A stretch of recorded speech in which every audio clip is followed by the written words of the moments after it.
నమస్తే అన్న, ఎలా ఉన్నారు? అందరూ బాగున్నారు అనుకుంటాను. వెల్కమ్ టు అక్షన్ వ్లాగ్స్ అన్న. ఈరోజు వచ్చేసి ఫ్రైడే అన్న. మార్నింగ్ నాకు గంటన్నర లేట్ అయిపోయింది, 2 గంట అనుకోండి. యాక్చువల్లీ 8 గంటలకు వెళ్ళవలసింది, 10 గంటలకి ఏమో వెళ్ళినా. అప్పటికి మనకైతే బుకింగ్స్ అయితే కనిపించలేవు. కాకపోతే ఒక బుకింగ్ వచ్చింది. ఫస్ట్ బుకింగ్ మనకి ఏమంటారు, మన మియాపూర్ అన్న. సారీ, మియాపూర్కి 36 కిలోమీటర్స్ ఉండేనా. పికప్ చేసుకున్నా. మళ్ళీ అంతా మళ్ళీ నాకు ఇంకోటి ర్యాపిడోలో వచ్చింది. ఆ బుకింగ్ 2 బుకింగ్ పికప్ చేసుకున్నాను.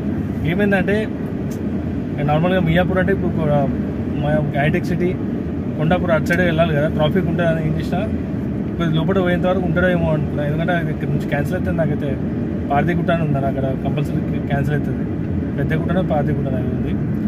అక్కడ క్యాన్సిల్ అవుతాయని ఏం చేసినా 2 పికప్ చేసుకున్నాను. ఏదైనా ఒకటి ఉంటుంది అని. అయితే రెండిట్లా వాడు ఉండిపోయిండు. ర్యాపిడో ఇది క్యాన్సిల్ చేసిన. ఇది మన మియాపూర్, ఎందుకంటే లాంగ్ 30 కిలోమీటర్లకి మనోడు 500 అండ్ సమ్ చేంజ్ చూపించింది. దాంట్లో మళ్ళీ మనకు అన్ని కట్ అయ్యి అంత వస్తుంది. ఏం చేసినా నేను చలో ఇది వర్తబుల్ కాదు అని ఇది క్యాన్సిల్ చేసిన ఊబర్ది. ఇది పికప్ చేసుకున్నా ర్యాపిడో. ఎక్కడ పోయిందంటే కోటి నుంచి ఇక్కడ సికింద్రాబాద్ కుడదామని ప్లాన్ ఉంది కదా.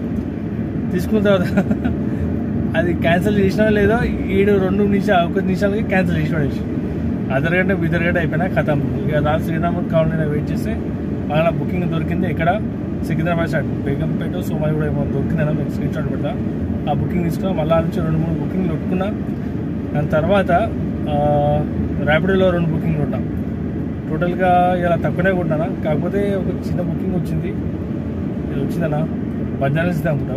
బంజారాసా ఇది బుకింగ్ వచ్చింది. మీకు పెడతా స్లాట్. అక్కడ నుంచి పికప్ తీసుకొని డ్రాపింగ్ చేసిన. మన మెహందీపట్నం దగ్గర ఇక్కడ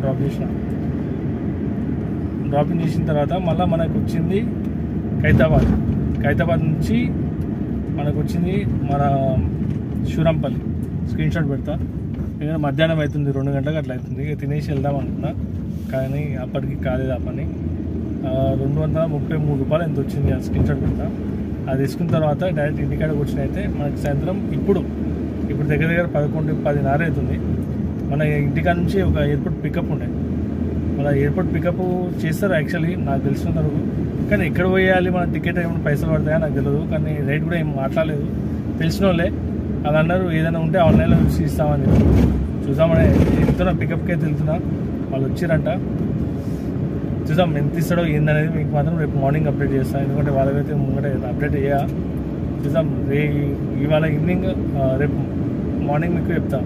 మేబీ నేను ఎంత రేట్ ఉంటే అది ఇస్తా అని చెప్పిండు. మళ్ళీ దాని రేట్ ప్రకారంగా అయితే మనకు ఇది అప్ అండ్ డౌన్, ఇది 10 కిలోమీటర్ అయితే వేస్ట్ అవుతుంది. కాకపోతే ఇక మనకు తెలిసిన వాళ్ళు ఇక ఎప్పటికైనా పట్టుకొచ్చిన వాళ్ళే, ఎందుకైనా అని నేను కూడా రేట్ అయితే అడగలేదు. ఆన్లైన్లో వేరే మాట్లాడిపించారు.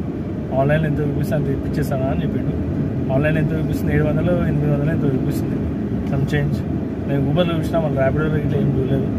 మళ్ళీ ఇంత థింగ్స్లో ఏందో చూసాం. ఇంకోటి నాకు చిన్న డౌట్ ఏంటంటే, ఎయిర్పోర్ట్లో మనకు పికప్కి పోయేటప్పుడు మన అరైవల్స్కి మనం ఓనిస్తా అని నాకు చిన్న డౌట్ ఉంది. మళ్ళీ అదే నేను ఎప్పుడైనా కానీ ఒకళ్ళని డ్రాపింగ్ చేసినప్పుడు అక్కడ డ్రాప్ చేస్తాం, వాళ్ళు పికప్ కూడా అలానే చేసుకుంటాం. కాబట్టి నాకు ఎప్పుడు ప్రాబ్లం రాలేదు.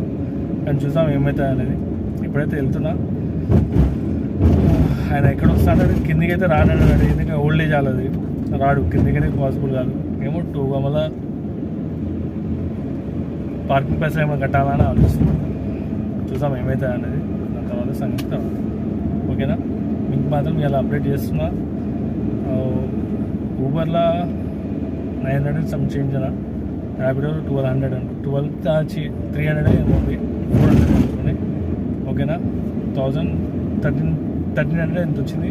ఇప్పుడు ఇక దీంట్లోకి ఎంతకు వస్తుందో అది మనకి టోటల్ అమౌంట్ కాబట్టి ఇక 800 600 అంటే కాకపోతే మనకైతే నాట్ బ్యాడ్. మా ఇంటికాడ నుంచి 10 కిలోమీటర్, 20 కిలోమీటర్లో 30 రూపాయలు 10 కిలోమీటర్ అన్నా ఓకే. మీ ఇంటికాడ కూర్చొని ఇంకా వచ్చేసిన. ఇప్పుడు లొకేషన్ పెట్టుకున్నా, ఎయిర్పోర్ట్ బుకింగ్ వస్తాయేమో అని చెప్పి వస్తలేవు. పలక్నామా అక్కడెక్కడ వస్తున్నాయి, ఎందుకు లేని అవసరం అని చెప్పి ఇక డైరెక్ట్గా ఆయన ఫోన్ చేసిండు రమ్మని చెప్పి వచ్చేసి ఆయన ఫ్లైట్ దిగిపోయినా. నేను ఇప్పుడు వెళ్తున్నాను నియర్ బై. ఇప్పుడు ఇక్కడ జిఎంఆర్ ఉన్నది స్కూల్, అక్కడ దగ్గర ఉన్నా. చూద్దాం ఏమవుతాయి అనేది. కాకపోతే ఈ రోజు మాత్రం 800 ఇస్తే గ్రేట్. 100 కిలోమీటర్లు తక్కువనే తిరిగిందా, 120 తిరిగిందన్న. 100 కిలోమీటర్ తిరిగింది. 100 అంటే 1200-1300 ఓకే, నాట్ బ్యాడ్, గుడ్. కాకపోతే 800 వస్తే మనకు ప్లస్ పాయింట్. ఇంకా దానిగా తక్కువ వచ్చినా ఇక ఏదో నడిపించుకోవాలి అంతే. చూద్దాం ఏమవుతాయి. సరేనా. బాయ్. ప్లీజ్ జాగ్రత్త నడిపోయింది. నైట్ షిఫ్ట్ లోన్ వేస్తుంటే మాత్రం జాగ్రత్త డ్రైవ్ చేయండి అన్న. సరేనా? బాయ్.